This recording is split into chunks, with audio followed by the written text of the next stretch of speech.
Mattancherry fort Kochi ഏരിയയിലൂടെയുള്ള എൻ്റെ യാത്ര ഞാൻ തുടരുകയാണ്. ഞാനിപ്പോൾ ഉള്ളത് ജൂ ടൗണിലാണ്, മട്ടാഞ്ചേരി ജൂ ടൗണിലാണ്.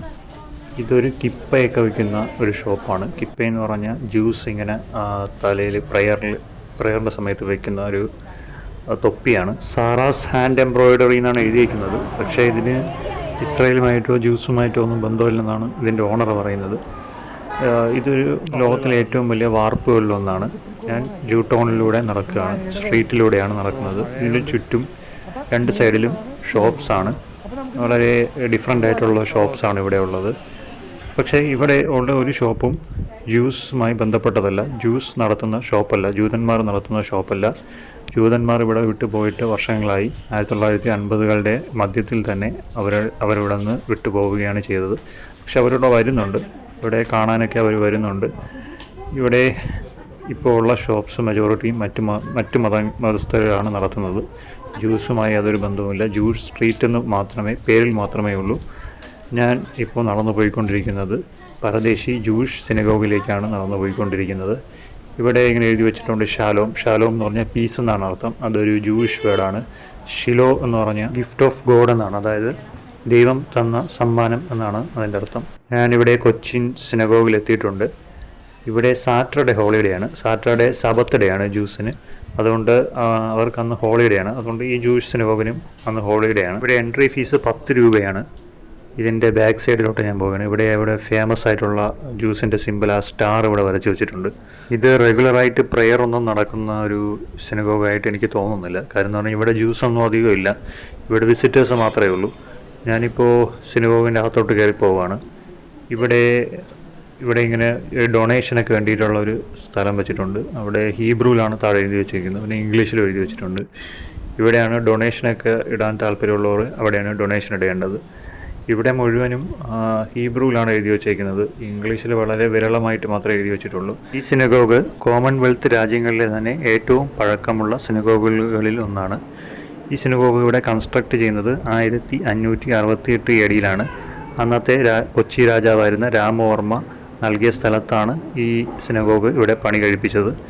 ഈ സിനഗോഗിൻ്റെ വാൾ, അതായത് ഒരു വാൾ മട്ടാഞ്ചേരി പാലസിനുമായിട്ട് ചേർന്നതാണ്. അതായത് രാജാവിൻ്റെ കൊട്ടാരവുമായി ചേർന്ന സ്ഥലത്താണ് ഈ സിനഗോഗ് പണി കഴിപ്പിച്ചത്. ജെറുസലേമിനെ അഭിമുഖീകരിച്ച് പടിഞ്ഞാറോട്ടാണ് സിനഗോഗ് നിൽക്കുന്നത്. ഇത് റൂഫാണ്. ഇവിടെയുള്ള ലൈറ്റുകളെല്ലാം ബെൽജിയത്തിൽ നിന്ന് കൊണ്ടുവന്നതാണ്. ഈ നടുവിൽ കാണുന്ന ആ ഒരു പ്രസംഗ പീഠത്തിനെ ബീമ എന്നാണ് പറയുന്നത്. അവിടെ നിന്നിട്ടാണ് ഈ പുരോഹിതൻ ഹസ്സൻ എന്ന് പറയുന്ന പുരോഹിതൻ പ്രാർത്ഥനകളൊക്കെ നടത്തുന്നത്. സായാഹ്ന പ്രാർത്ഥനയൊക്കെ അവിടെ നിന്നാണ് നടത്തുന്നത്. തറയിലിട്ടിരിക്കുന്ന ടൈലുകളെല്ലാം ചൈനയിൽ നിന്ന് കൊണ്ടുവന്നതാണ് 18ാം നൂറ്റാണ്ടിൽ. ഇത് പിന്നാണ ടൈലുകളാണ്. ഇതിൻ്റെ ഓരോ ടൈലും വ്യത്യസ്തമായിട്ടുള്ള ടൈലുകളാണ്. ടോട്ടൽ 1100 ടൈലുകളുണ്ട്. ഈ മുകളിൽ കാണുന്നത് അപ്പർ ഗാലറിയാണ്. അവിടെയും പ്രയർ സർവീസൊക്കെ നടക്കാറുണ്ട്. ഈ 2 തൂണുകളുണ്ടോ, അത് പിച്ചള കൊണ്ടുള്ള തൂണുകളാണ്.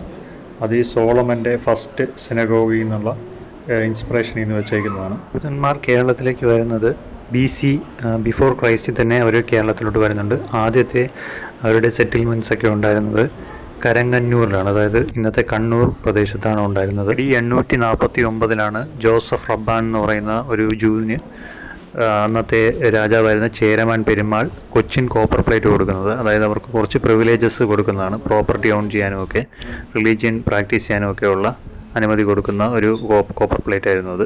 ചരിത്രം പറയാനാണെങ്കിൽ ഈ വീഡിയോ മതിയാവില്ല, വലിയ ചരിത്രമാണ്, ഒരുപാട് പറയാനുണ്ട്. ഇത് Joseph Rabban Cheraman Perumal copper plate കൊടുക്കുന്നതിൻ്റെ ഒരു ഇല്ലസ്ട്രേഷനാണ്. ഇനി ഈ സിനഗോഗിൻ്റെ പുറത്തേക്ക് പോവുകയാണ്. ഇവിടെ ഒരു ക്ലോക്ക് ടവർ ഉണ്ട്. ഈ ക്ലോക്ക് ടവർ 1760 നിർമ്മിച്ചതാണ്. ഇസക്കേൽ റഹാബി എന്ന് പറയുന്ന ഒരു വ്യവസായിയാണ് പണി കഴിപ്പിച്ചത്. ഇതിപ്പോഴും പ്രവർത്തിക്കുന്നുണ്ട്. ഓരോ അരമണിക്കൂറിലും ഇത് മണി അടിക്കുന്നുണ്ട്. ഇവിടെ ഈ ക്ലോക്ക് ടവറിനെ കൺസർവേഷൻ ചെയ്യുന്നതിൻ്റെയായിട്ട് ബന്ധപ്പെട്ടിട്ടുള്ള കാര്യങ്ങളാണ് ഈ വുഡൻ ഫലകത്തിൽ എഴുതി വച്ചേക്കുന്നത്. ഞാനിനി സിനഗോഗിന് പുറത്തേക്ക് പോവുകയാണ്. ഇവിടെ ഈ സിനഗോഗിന് ചേർന്നുള്ള സ്ട്രീറ്റ് വളരെയധികം ലൈവാണ്. ഈ സ്ട്രീറ്റിലൂടെ ഇങ്ങനെ നടക്കുകയാണ്. ഈ സ്ട്രീറ്റിലൂടെ നടന്ന് ഞാൻ ചെന്നെത്തിയത് ഒരു സെമട്രിയിലാണ്, ഒരു ജൂയിഷ് സെമട്രിയിലാണ് എത്തിയത്. ഇവിടെ എല്ലാം ജൂയിഷ് വേർഡാണ് എഴുതി വച്ചേക്കുന്നത്. ജൂതന്മാർ ഇവിടെ വിട്ടു പോയിട്ട് വർഷങ്ങളായി, 50-70 വർഷമെങ്കിലും ആവും അവരിവിടെ നിന്ന് വിട്ടുപോയിട്ട്.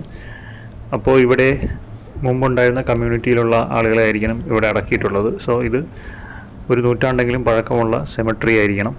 ഇതിവിടെ പ്രിസർവ് ചെയ്തിരിക്കുകയാണ്. ഇവിടെ ഇങ്ങനെ ഹീബ്രുവിലൊക്കെയാണ് എഴുതി വെച്ചേക്കുന്നത്. ഞാനിനി പോകുന്നത് ഒരു സൈക്കിൾ റെൻറ്റിന് എടുക്കാനാണ്.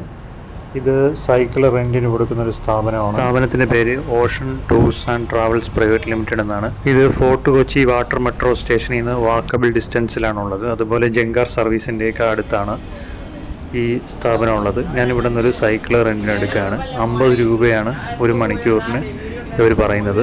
ഞാനിവിടെ വന്നപ്പോൾ ഒരുപാട് ആളുകൾ ഇവിടെ സൈക്കിളെടുത്ത് കറങ്ങുന്നുണ്ട്. അങ്ങനെയാണ് ഞാനിവിടെ വന്നത്. ഇത് സെയിൻറ്റ് ഫ്രാൻസിസ് ചർച്ചാണ്. ഇവിടെയാണ് വാസ്കോ ഡി ഗാമയെ അടക്കിയിരിക്കുന്നത്. ഞാൻ ഈ ചർച്ചിനകത്തേക്ക് കയറി പോവുകയാണ്. ഇത് റെഗുലറായിട്ട് പ്രെയർ നടക്കുന്ന ഒരു ചർച്ചാണ്. യൂറോപ്യൻ മാതൃകയിൽ നിർമ്മിച്ച ഇന്ത്യയിലെ തന്നെ ഏറ്റവും പഴക്കമുള്ള ചർച്ചുകളിലൊന്നാണിത്. AD 1503 ഈ ചർച്ച് ഇവിടെ കൺസ്ട്രക്റ്റ് ചെയ്യുന്നത്. ഇത് റെഗുലറായി പ്രെയർ നടക്കുന്ന ഒരു ചർച്ചാണ്. പ്രെയർ നടക്കുന്ന സമയമാകുമ്പോൾ പുറത്തുനിന്നുള്ളവരെയൊന്നും അകത്തോട്ട് പ്രവേശിപ്പിക്കില്ല. AD 1524 വാസ്കോ ഡ ഗാമ മരിക്കുന്നത്. ഒരു ക്രിസ്മസ് ഈവിലാണ് അദ്ദേഹം മരിക്കുന്നത്. ആ സമയത്ത് അദ്ദേഹത്തിൻ്റെ ഭൗതിക ശരീരം ഇവിടെയാണ് അടക്കം ചെയ്തിരുന്നത്. അതിനുശേഷം 14 വർഷങ്ങൾക്ക് ശേഷം ഇവിടെ നിന്ന് ഭൗതിക ശരീരം തിരിച്ച് ലിസ്ബണിലേക്ക് കൊണ്ടുപോവുകയും അവിടെ ജെറോണിമോസ് മൊണാസ്ട്രി എന്ന് പറയുന്ന സ്ഥലത്ത് അടക്കം ചെയ്യുകയുമാണ് ചെയ്തത്. ഇതാണ് വാസ്കോ ഡ ഗാമയെ അടക്കം ചെയ്ത ആ ഗ്രേവ് സ്റ്റോൺ വെച്ചിരുന്ന സ്ഥലമാണ്. ഇത് പ്രതീകാത്മകമായിട്ടാണ് ഇപ്പോൾ ഇവിടെ വെച്ചേക്കുന്നത്. ഇവിടെ പുള്ളിയുടെ ഭൗതിക ശരീരമൊന്നുമില്ല നിലവിൽ. ഇവിടെ പോർച്ചുഗീസ് ഭാഷയിൽ എന്തൊക്കെയോ എഴുതി വെച്ചിട്ടുണ്ട്. ആ ഗ്രേവ് സ്റ്റോണിൻ്റെ തൊട്ടടുത്തായിട്ട് പോർച്ചുഗീസ് ഭാഷയിൽ എഴുതി വെച്ചിട്ടുണ്ട്. എനിക്ക് പോർച്ചുഗീസ് ഭാഷ കൃത്യമായിട്ട് അറിയത്തില്ല, അതുകൊണ്ട് തന്നെ എന്താണ് എഴുതി വെച്ചേക്കുന്നതെന്ന് കൃത്യമായിട്ട് അറിയത്തില്ല. വാസ്കോ ഡ ഗാമയെക്കുറിച്ച് തന്നെ ആയിരിക്കും അവിടെ എഴുതി വെച്ചിട്ടുണ്ടാവുക. 3 തവണയാണ് വാസ്കോ ഡ ഗാമ ഇന്ത്യയിൽ വന്നിട്ടുണ്ടായിരുന്നത്. 3ാമത്തെ തവണയാണ് പുള്ളി മരിക്കുന്നത്. ചർച്ചിൽ നിന്നും പുറത്തിറങ്ങി ഞാൻ പോയത് വാസ്കോ ഡ ഗാമ താമസിച്ചിരുന്ന വീട്ടിലാണ്. കൊച്ചിയിൽ വന്നപ്പോൾ അദ്ദേഹം ഇവിടെയാണ് താമസിച്ചിരുന്നത്. ഇത് വാസ്കോ സ്റ്റേ ആണ്. ബിഗ് ബി സിനിമയിൽ ബിലാൽ താമസിച്ചിരുന്ന മേരി ടീച്ചറുടെ വീട് ഇതാണ്. ഇതൊരു പ്രിസർവ്ഡ് മോണുമെൻ്റ് ആയിട്ടൊന്നും തോന്നുന്നില്ല. ഇതൊരു പ്രൈവറ്റ് പ്രോപ്പർട്ടി ആയിട്ടാണ് എനിക്ക് ഫീൽ ചെയ്യുന്നത്. ഇവിടെ ചിലപ്പോൾ താമസിക്കാൻ പറ്റുമെന്ന് തോന്നുന്നു. ഇത് അടച്ചിട്ടൊന്നും ഇട്ടിട്ടില്ല. വാസ്കോ സ്റ്റേ എന്ന് എഴുതി വെച്ചിട്ടുണ്ട്. പിന്നെ കുറേ മ്യൂറൽ പെയിൻറ്റിങ്സ് ഒക്കെ അടിച്ചു വെച്ചിട്ടുണ്ട്. തൊട്ടപ്പുറത്താണ് ഇതിൻ്റെ സൈഡിലൊരു ജന്നാലയുണ്ട്. അത് സിനിമയിൽ തുറന്നിട്ടിരിക്കും, എപ്പോഴും തുറന്നിട്ടിരിക്കുമെന്ന് അങ്ങനെ പറയുന്നുണ്ട്. ഇവിടെ ഒരു ജന്നാല തുറന്നിട്ടിട്ടുണ്ട്, ഒരു ജന്നാല അടച്ചാണ് ഇട്ടേക്കുന്നത്. ഈ അടച്ചിട്ടിരിക്കുന്ന ജന്നാലയാണ് മേരി ടീച്ചർ അടയ്ക്കുന്നത്.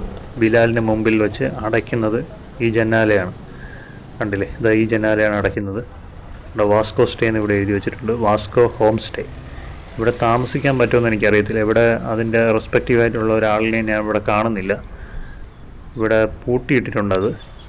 ഞാനിവിടെ നിന്ന് ഇനി സൈക്കിൾ എടുത്ത് ഇനി പോകാൻ വേണ്ടി പോകുന്നത് ഫോർട്ട് കൊച്ചി ബീച്ചിലേക്കാണ്.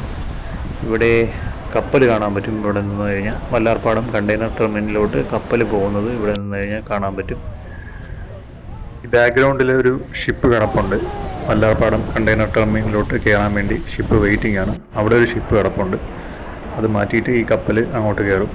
ഇവിടെ ഇപ്പോൾ ചവറുകൾ വന്ന് അടിയാണ്. കടലിലോട്ട് പോകുന്ന പ്ലാസ്റ്റിക്കൊക്കെയാണ്. എന്തുമാത്രം ചവറ് കടലിലോട്ട് പോകുന്നതെന്ന് ആലോചിച്ച് നോക്കുക. അത്രയും ഇവിടെ ഒന്ന് അഴിഞ്ഞ് കിടക്കുകയാണ് തീരത്ത്. ഇവിടെ ചെറിയൊരു കണ്ടെയ്നർ ഷിപ്പ് കിടപ്പുണ്ട്. അത് ഇങ്ങോട്ട് കയറാൻ വേണ്ടി നിൽക്കുകയാണ്, വല്ലാർപാടം കണ്ടെയ്നർ ടെർമിനലിലോട്ട് കയറാൻ വേണ്ടി. ഇതൊരു ഫീഡർ ഷിപ്പായിട്ടാണ് തോന്നുന്നത്. വലിയ ഷിപ്പല്ല, ജസ്റ്റ് ഒരു ചെറിയ സ്മാൾ ഷിപ്പാണ്. ഈ വാക്ക്വേയിലൂടെ നടക്കുകയാണ്. ഇവിടെ ഈ ഔട്ടർ സീൽ വേറെയും ഷിപ്പുകൾ കിടപ്പുണ്ട്. ഇവിടെ നിന്ന് കഴിഞ്ഞാൽ കാണാൻ പറ്റും. വേറെയും ഷിപ്പുകൾ വല്ലാർപാടം കണ്ടെയ്നർ ടെർമിനലിലോട്ട് കയറാൻ വേണ്ടി വെയിറ്റ് ചെയ്ത് കിടക്കുന്നത് കാണാൻ പറ്റും. ഞാൻ ഈ സൈക്കിള് തിരിച്ചു കൊടുക്കാൻ വേണ്ടി വന്നതാണ്. ഞാൻ ഈ സൈക്കിള് 2 മണിക്കൂറാണ് ഉപയോഗിച്ചത്. സോ 2 മണിക്കൂറിൻ്റെ ക്യാഷ് കൊടുത്തിട്ട് നേരെ വാട്ടർ മെട്രോ സ്റ്റേഷനിലോട്ടാണ് പോയത്. ഇത് ഫോർട്ട് കൊച്ചി വാട്ടർ മെട്രോ സ്റ്റേഷനാണ്. ഇവിടെ നിന്നൊരു 40 രൂപയുടെ ടിക്കറ്റ് എടുത്തിട്ട് ഞാൻ മറൈൻ ഡ്രൈവിലേക്ക് പോവുകയാണ്. വളരെ യുണീക്കായിട്ടൊരു കൺസെപ്റ്റാണ് വാട്ടർ മെട്രോ. ഇന്ത്യയിലെ തന്നെ മറ്റ് നഗരങ്ങളിലൊന്നും ഇങ്ങനെ ഒരു വാട്ടർ മെട്രോ പ്രോജക്റ്റ് ഇല്ല. ഇങ്ങനെയുള്ള വ്യത്യസ്തമായിട്ടുള്ള വ്ളോഗുകൾ കാണാൻ സബ്സ്ക്രൈബ് ചെയ്യാൻ